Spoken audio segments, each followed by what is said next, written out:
She didn't announce it, didn't post it, didn't send a memo.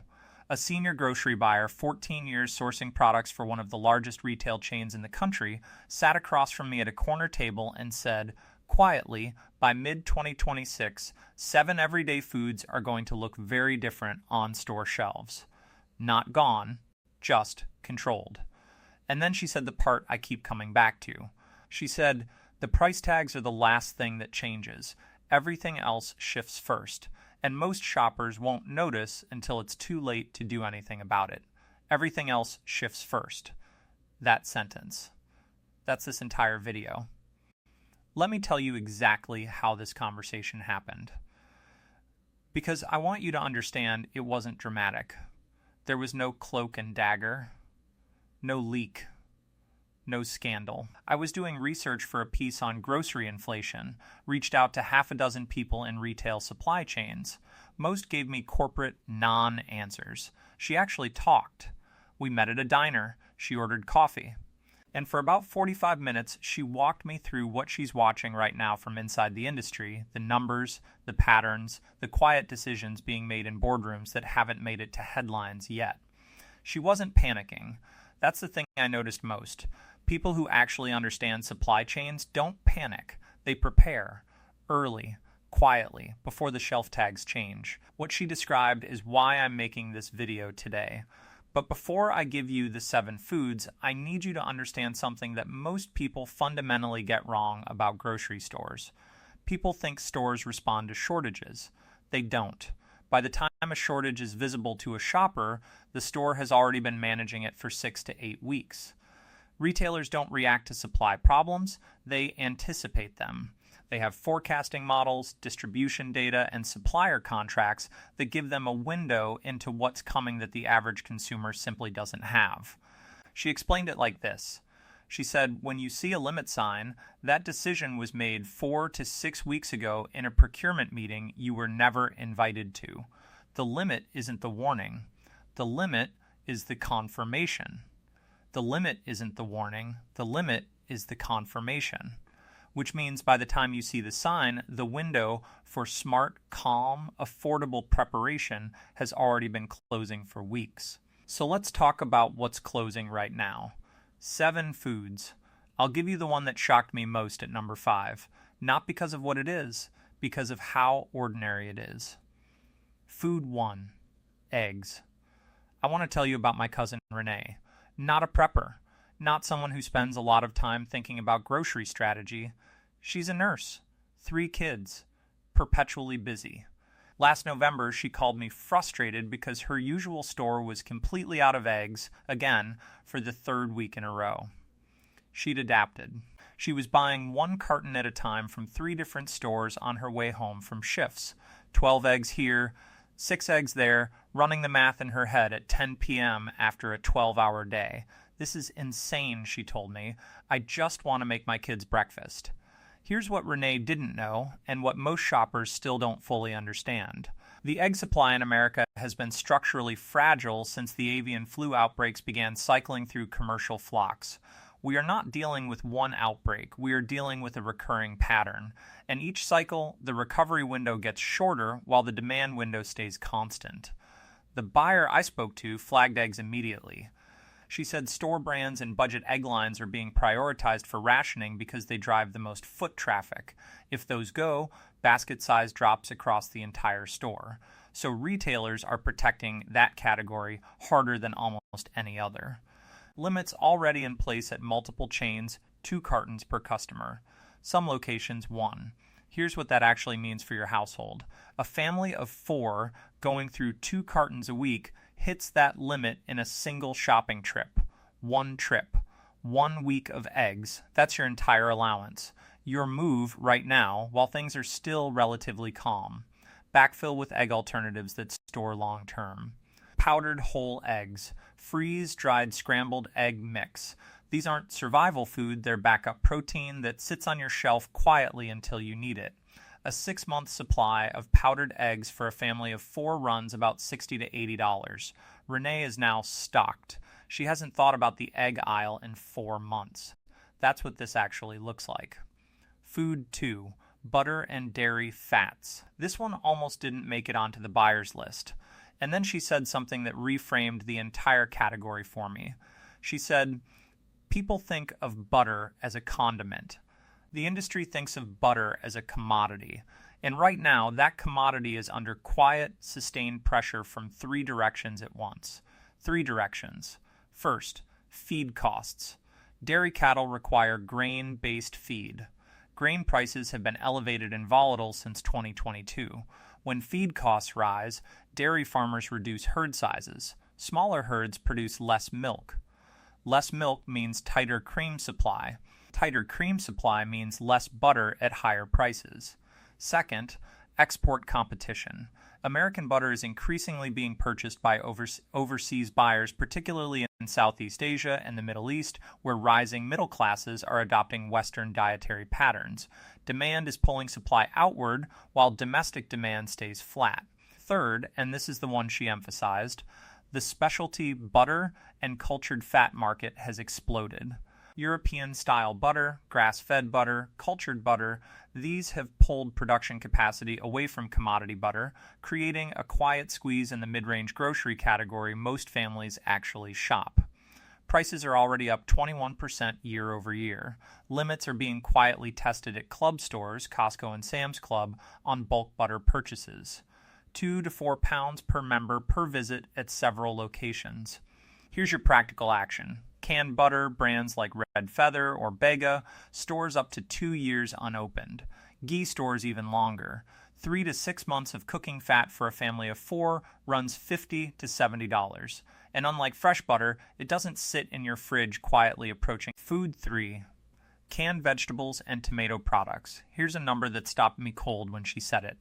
California produces 95% of America's processed tomatoes. 95%. Not a large share, not a majority. Virtually the entire domestic supply of canned tomatoes, tomato paste, tomato sauce, and tomato-based products comes from one state. And California's Central Valley, the agricultural heart of the country, has faced consecutive years of water allocation cuts, heat events, and soil salinity issues that are compressing yields in ways that won't show up on grocery shelves immediately, but will with a lag of 1 to 2 growing seasons.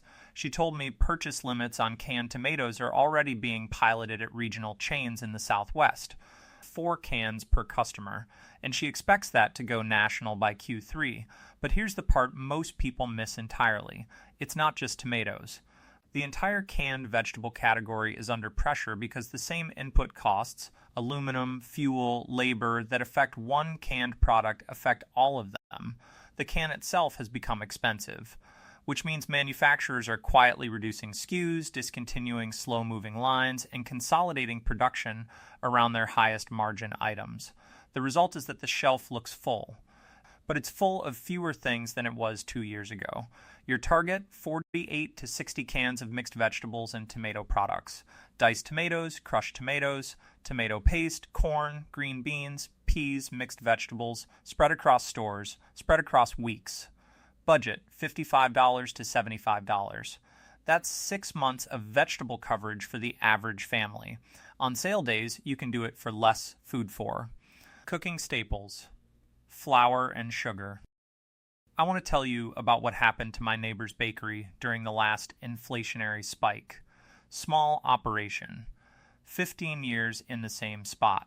When flour prices jumped 34% in 14 months, she had 2 options: raise prices or reduce portions. She did both, and she still had months where she couldn't source the volume she needed at any price because her usual distributor had already committed supply to larger commercial accounts. She made it through. But she told me, I'll never run a thin pantry again. Ever. Here's the supply picture on flour and sugar right now. Wheat. The global wheat supply has been disrupted by ongoing conflict in the Black Sea region, which historically accounts for roughly 30% of global wheat exports. That disruption is not resolved. It is not improving. It is becoming normalized, which means prices have partially adjusted, but the underlying supply vulnerability has not. Sugar. Brazil produces approximately 40% of the world's exported sugar. A combination of drought in Mato Grosso and currency dynamics has made Brazilian sugar exports more expensive in dollar terms. At the same time, domestic U.S. sugar production from beet crops in the Midwest has faced its own weather-related yield pressure. Limits already in place at several Walmart locations: 10-pound bags of flour, 2 per customer; 5-pound sugar bags, 3 per customer; bulk baking supplies, 2 per customer; your move, 25 to 50 pounds of all-purpose flour stored in sealed 5-gallon food-grade buckets; 10 to 20 pounds of sugar in airtight containers. Budget $40 to $65 total. Properly stored white flour holds 10 to 15 years. Sugar holds indefinitely. You're not stockpiling baking supplies. You're removing 2 of the most volatile grocery categories from your monthly stress entirely. Food 5. Canned fish and shelf-stable protein. This is the one I didn't see coming. And I want to be honest about that because when she mentioned it, my reaction was almost exactly what yours might be right now. Canned fish? Tuna? Sardines? I actually said, really? She leaned forward. She said, canned fish is the most underestimated item on this entire list. It's cheap right now, it's nutritionally dense, it stores for 3 to 5 years, and when the broader protein category gets disrupted, eggs, meat, poultry, canned fish is the first alternative that gets cleared off the shelves, and it's the hardest to restock quickly. Here's the supply picture. The Thai fishing industry, which supplies a massive share of global tuna production, has faced a combination of fleet reduction pressures, fuel cost increases, and regulatory changes around fishing zones. Processing capacity has quietly contracted. At the same time, Americans have been shifting toward canned fish as a protein source, not as a last resort, but as a deliberate, health-conscious choice. Omega-3 awareness, protein per dollar value, convenience. Demand is rising while supply is under compression. Purchases of canned tuna, sardines, and salmon in cases rather than individual cans jumped 29% in the first quarter of 2026. That is not regular shopping behavior, that is people who have done the math. Limits being implemented: canned tuna, 4 cans per customer; sardines, 3; canned salmon, 2; your target, 40 to 60 cans of mixed canned fish; tuna, sardines, salmon, mackerel. Different formats: in water, in olive oil, in tomato sauce, so meal fatigue doesn't set in. Budget, $45 to $70. Per gram of protein, canned fish is one of the most cost-efficient foods in existence.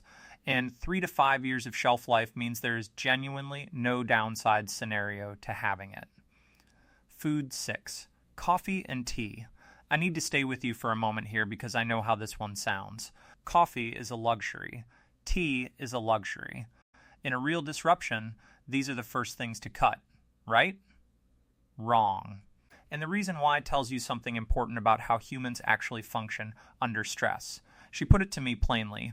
She said, in every major supply disruption we've studied, the items that cause the most acute psychological distress when they disappear aren't the most nutritionally important ones. They're the ones tied to daily ritual, routine, normalcy. Coffee disappearing from a household doesn't just mean no caffeine, it means the morning is broken, and a broken morning breaks everything after it. Here's the tea. Sri Lanka and Kenya supply the majority of the world's black tea. Both countries have faced currency crises, fuel shortages affecting transport, and weather disruptions to growing seasons simultaneously. Limits being tested: whole bean and ground coffee over 32 Oz, 2 per customer; bulk tea, bags of 100 or more, 2 per customer. Your move: 4 to 6 bags of your preferred coffee or 3 to 4 months of your tea supply. Vacuum-sealed coffee stores up to a year. Loose leaf tea, properly stored, 2 to 3 years. Budget, $50 to $80. This isn't prepping. This is protecting the single daily ritual that makes everything else manageable. Food 7. Cooking oil. She saved this for last, and I understood why when she said it. She said, of everything on this list, cooking oil is the one I'd want my own family to prioritize, because it's the ingredient nobody thinks about until it's gone, and once it's gone, everything else you have becomes harder to use. Think about your pantry right now. Beans, rice, pasta, canned goods, all of it requires some fat to cook properly. Fat is what carries flavor. Fat is what makes food satisfying, 9 calories per gram, more than protein, more than carbohydrates. Without oil, a fully stocked pantry still produces meals that feel like punishment. Here's the supply picture. Sunflower oil. Ukraine supplies roughly 50% of global sunflower oil exports. That supply line has been disrupted and has not recovered to pre-2022 levels. The gap has been partially filled by palm oil and canola, but those substitutions have their own pressure points. Canola. Canadian canola, a primary input for North American vegetable oil, had a compressed harvest last year due to drought on the Canadian prairies. Prices are up 16% from 14 months ago. Palm oil. Indonesia, which supplies 55% of global palm oil, has implemented periodic export restrictions to protect domestic supply. Each restriction creates a global price ripple. 3 oil supply chains under simultaneous pressure. That is not a coincidence. That is a structural shift. Limits being implemented: vegetable oil over 48 Oz, 2 per customer; olive oil over 1 liter, 2 per customer; coconut oil, 2 containers. Your target, 8 to 12 containers of mixed oils. Coconut oil for long-term storage up to 2 years. Olive oil for daily use. Vegetable or avocado oil for high-heat cooking. Budget, $50 to $80. Oils are the foundation your entire food supply rests on. Get this category covered first. I want to step back for a second, because I know what some of you are thinking right now. This sounds like a lot. It sounds like fear. It sounds like that particular flavor of internet content that wants you anxious so you keep watching. That's not what this is. My grandmother grew up in a household where the pantry was always stocked.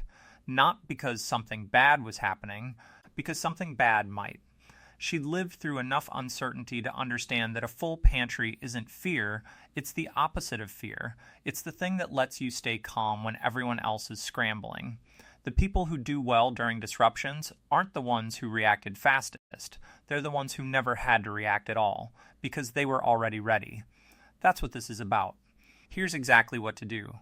This week, not this month, this week. Eggs, powdered or freeze-dried egg backup, 1 to 2 months supply. Budget $60 to $80. Butter and dairy fats, canned butter or ghee, 3 to 6 months of cooking fat. Budget $50 to $70. Canned vegetables, 48 to 60 cans, mixed. Focus on tomato products first. Budget $55 to $75. Flour and sugar, 25 to 50 lbs flour in sealed buckets, 10 to 20 lbs sugar airtight. Budget $40 to $65. Canned fish, 40 to 60 cans mixed. Tuna, sardines, salmon, mackerel. Budget $45 to $70. Coffee and tea, 3 to 4 months supply, vacuum sealed.